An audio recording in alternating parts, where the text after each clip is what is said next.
Jim Shooter died today. And I just found this out. And this is going to be a difficult one because this is obviously something different than I normally do. Normally, I write out my scripts and I plan out my videos and I edit everything before I upload it to give the most value possible to writers. And here I'm just shooting this extemporaneously and talking from the heart. If there is a comic book creator, and you probably know, anyone who's followed my channel for any length of time probably knows, and anyone who just looks in the background and sees the bookshelves here can probably figure out that I'm a pretty big comic book fan. Love comic books, love Shakespeare, teach English. I'm a nerd for stories of all kinds. Jim Shooter was one of the great editors and great comic book writers of all time. He was the editor-in-chief of Marvel Comics from around 1978, the year I was born, till he was fired from that job in 1987. But during his tenure, he oversaw some of the greatest storylines in Marvel history. We're talking the Chris Claremont, John Byrne X-Men days. We're talking Frank Miller's Daredevil, Roger Stern's Avengers, just some fantastic work that happened under his tenure, and many great stories that he wrote himself. Of course, Frank Miller, you oversaw that. The X-Men, if you're familiar with Days of Future Past, if you're familiar with the Dark Phoenix saga, those happened under his tenure when he was editor-in-chief, and they happened pretty much according to the way he wanted them to go. And part of the reason that we have the MCU today is because of the stories and the way that Jim Shooter ran the ship at Marvel in the 80s. And there's certainly a lot of controversy that followed his career. So, and I'm not going to get into that right now. He just passed away today, and I just heard about it 20 minutes ago. I've been trying to gather my thoughts, what to say, and now I'm afraid I'm rambling because I'm kind of emotional. Also contributed to this little story, which might be familiar to some of you guys. He's one of the contributing writers there. And then, after Marvel, Jim Shooter went on and founded Valiant Comics, which changed my life and changed my life as a writer. I apologize for all the cats that I have rambunctiously rambling all over the place. Shh. But yes, Valiant, Jim Shooter. Jim Shooter. What did Jim Shooter do to me? What did he do for me, I should say?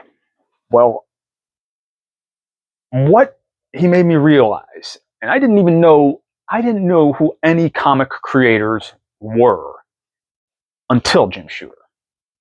I started reading comics in the late 80s, but for me, writers, the early writers who inspired me to be a writer were initially people like Frank Dixon, and then author of the Hardy Boys novels, and then a little later on, C.S. Lewis, and then J.R.R. Tolkien, and Jack London, and Mark Twain, all of this. We're talking grade school. All of these writers were some of my biggest influences on writing when I was in grade school. Robert Louis Stevenson, those kind of writers were the ones who I thought of as writers, as writing and story writing. Comics were just like cartoons put on the page. I was initially growing up in the early 80s. Of course, I initially got in touch with superheroes via the Super Friends cartoons and the old Superman movie and reruns of the Adam West Batman TV show.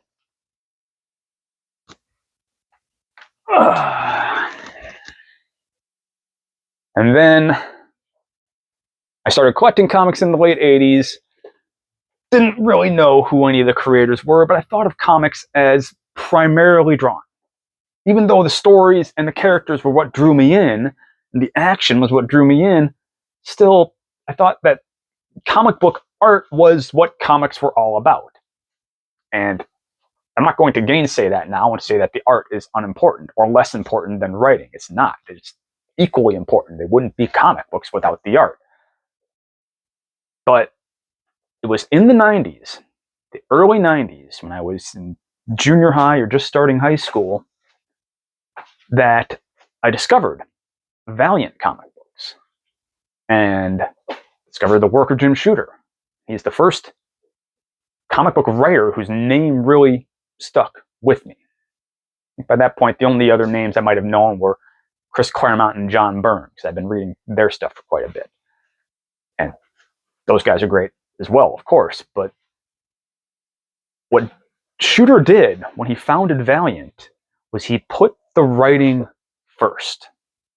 He put writing above and beyond all else. Artwork was great. The artwork in early Valiant comic books is still excellent, but it's not like the artwork that was popular at the time. At the time, popularity was going towards people like Rob Liefeld and Jim Lee and what's his name, Todd McFarlane, and all of those guys definitely had an impact on me. And the whole Image thing with all those big muscles and big body parts and other things like that, it was pretty fun to read as a teenager in the 90s. But I was into story. And so while pretty much the other nerds were collecting Image comics, I was collecting Valiant. And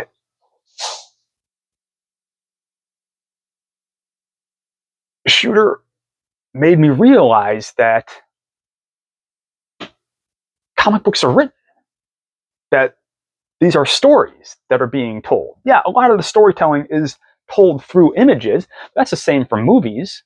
And movies are written. All of those images that you see, all the actions that you see in a movie, not much of that is improvised in most movies. All of that's written out in the screenplay beforehand. I didn't realize that at the time. I didn't really realize that comic books were written until I started reading Valiant and understood the depth of story and how connections between characters can come about to build a world and build stories and build characters that you actually cared about. Shooter instituted some things in Valiant that have never been done in comics, had never been done before, and really haven't been done since. And one of the most important things, number one thing I would say, is death matters. In Valiant comics, dead meant dead. And so if a character died, they weren't coming back to life again. Don't forget, as I mentioned, the Dark Phoenix saga, Jean Grey died under Jim Shooter's tenure. It was actually his and Barry Windsor Smith's decision in their conversation, and Jim Shooter told me this himself a few years ago, that brought about the death of death of Jean Grey. He didn't bring her back to life. That wasn't his decision. That was later on. She's died, come back to life more than just about any other comic book character at this point. But at that point, she'd never died before. Killing off a major character like that, one of the founding X-Men, one of the first 5 of the original X-Men, was a huge step. And what this did, particularly in Valiant, where death mattered, where if a character died, and some characters did die, some major significant characters died. Torque from Harbinger, the big muscle guy, was one of the first ones to die and did not come back. Sorry, spoilers for a 30-something-year-old comic for you guys. But there were a number of other characters who would die, and they wouldn't come back even in spirit form. Their deaths had consequences for the other characters in the world. That was just one aspect of it.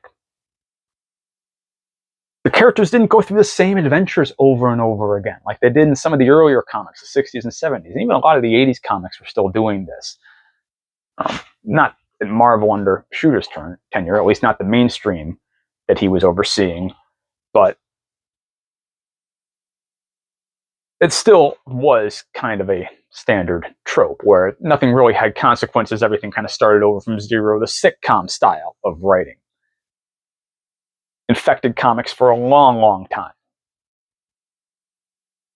And Shooter really pushed beyond that. He said, no, every story should have consequences for the future stories for those characters. These are characters with a history. This is why canon matters. These are characters with a history and a backstory, and that backstory feeds into who they are now and who they are going to become in the future. And that is what made me realize that I wanted to write comics. And I learned so much about writing and about creating characters that I cared about and hopefully that my readers could care about, and making decisions within stories that had an impact because of Jim Shooter. After Shooter was fired from Valiant, as I said, he had a controversial career. So apparently he was hard to work with. He founded Defiant Comics. And guess what? I went right over and I bought every Defiant comic. And they went out of business in about a year, but I had every single one of them. When I moved down here in 2015, I lost most of my comic books. They were actually stolen from me, which is kind of a big tragedy in my life. But I can live through that. I can always hopefully go find and rebuy some of those old comics, but I can't ever meet and talk to Jim Shooter again. And that really kind of breaks my heart. I was fortunate enough to meet him at a Comic-Con, a Phoenix Comic-Con, 5 or 6 years ago, where he had a table in the Artist Alley section, and most people who have tables in the Artist Alley sections, they'll have a whole bunch of books out there they've been involved in, and they'll be selling them and signing them. You pay for signatures, and sometimes you can take pictures with people. Jim Shooter wasn't selling anything. He was just sitting at the table. He had his name up there. Didn't even show any of the comic books that he was connected with. If you didn't know who he was, you'd walk right by him. And a lot of people did. I didn't. I walked right up to him and I said, "Are you the Jim Shooter?" He's like, "That's me." And we had a conversation. When I say conversation, I should say that he proceeded to talk my ear off for about 45 minutes about Valiant Comics. I had overheard the last 10 minutes of his previous conversation with the previous guy, where he was talking all about working with Barry Windsor Smith and Bob Layton and David Michelini and other great comic book writers and creators at Marvel during his tenure there, and that's how I learned how he had made that decision. He and Windsor Smith had gone back and forth to make that decision. Or was it Chris Claremont? I don't remember. I'm really blanking on this. It's, as I said, I didn't prep for this much. I just found out. So, talking extemporaneously. But he talked my hero for 45 minutes about Valiant Comics and how his vision came about there and what his ideas were for Defiant. And I tried to pick his brain about writing. I'm like an idiot. I didn't take notes. I didn't get a picture with him. I wish I had. I was always hoping that someday I'd be able to go back to Comic-Con and meet him again and pick his brain more and actually maybe interview him for the channel like I did with Jim Starlin, the creator of Thanos, a few years ago. That would have been awesome, but never got the chance to do it. And that saddens me. But I did the chance to talk to him and to tell him what his work meant to me. And reading Jim Shooter by itself didn't make me a writer. Obviously, he's just one of many, many, many great storytellers who influenced me over the years. But